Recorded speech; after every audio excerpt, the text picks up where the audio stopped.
मुंबई से शुरू हुई मोहब्बत दिल्ली की हॉरर स्टोरी में तब्दील हो गई।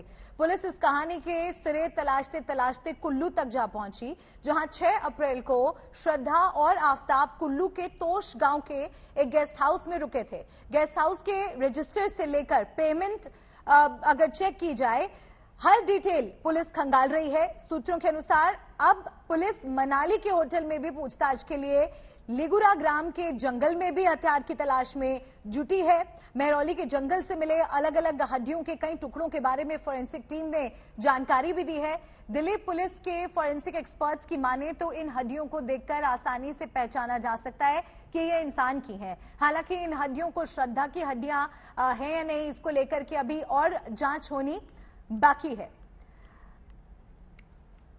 और इसके अलावा आफताब के क्राइम रिकॉर्ड, उसके बर्ताव और उसकी मानसिक स्थिति कैसी है, इस बारे में क्या कुछ कहना है आफताब के दोस्तों का, जानने के लिए हमने बात की आफताब के उस दोस्त से जो उसे पिछले 15 साल से जानता है।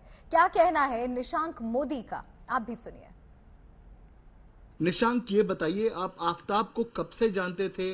क्या आप उसी बिल्डिंग में रहते थे जहां पर आफताब रहता था, वसई में? हाँ, मैं वही बिल्डिंग में रहता हूँ और मैं बहुत सालों से जानता हूँ। आज से मतलब समझो 12-13 साल से, मैं जब से, मेरे को तो आते ही 20 साल हो गए बिल्डिंग में।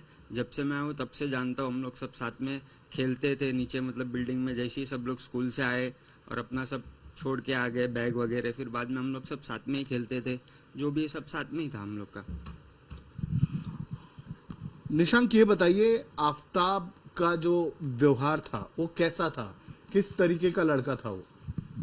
व्यवहार में तो कैसा, जब हम लोग खेलते थे तभी तो उसका व्यवहार जो आज की डेट में जो मैं देख रहा हूँ वैसा तो वो टाइम पे कुछ लग नहीं रहा था, क्योंकि हम लोग सब बच्चे थे। अभी किसके दिमाग में क्या चल रहा है क्या नहीं वो तो मैं भी नहीं बता सकता हूँ, क्योंकि सब बचपन में कैसा साथ में खेलने कूदने वाले वैसा था। तो व्यवहार तो वो टाइम पे सबका नॉर्मली जैसा रहता है वैसा ही व्यवहार था। ऐसा कुछ लगा नहीं कि ऐसा हो जाएगा। कभी ऐसा लगा कि आफताब को बहुत ज्यादा गुस्सा आता है, वो वायलेंट नेचर का है?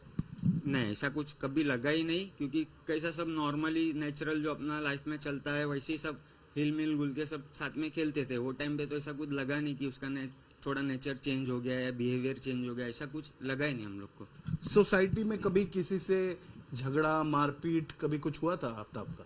नहीं, ऐसा तो जब तक मैं यहाँ पे हूँ, अभी भी मैं यहाँ पे ही रह रहा हूँ, अभी तक तो मैंने ऐसा कुछ देखा नहीं है मारा मारी होते हुए या कुछ करते हुए। ऐसा कुछ कभी हुआ ही नहीं है, झगड़ा वगैरह ऐसा कुछ था ही नहीं।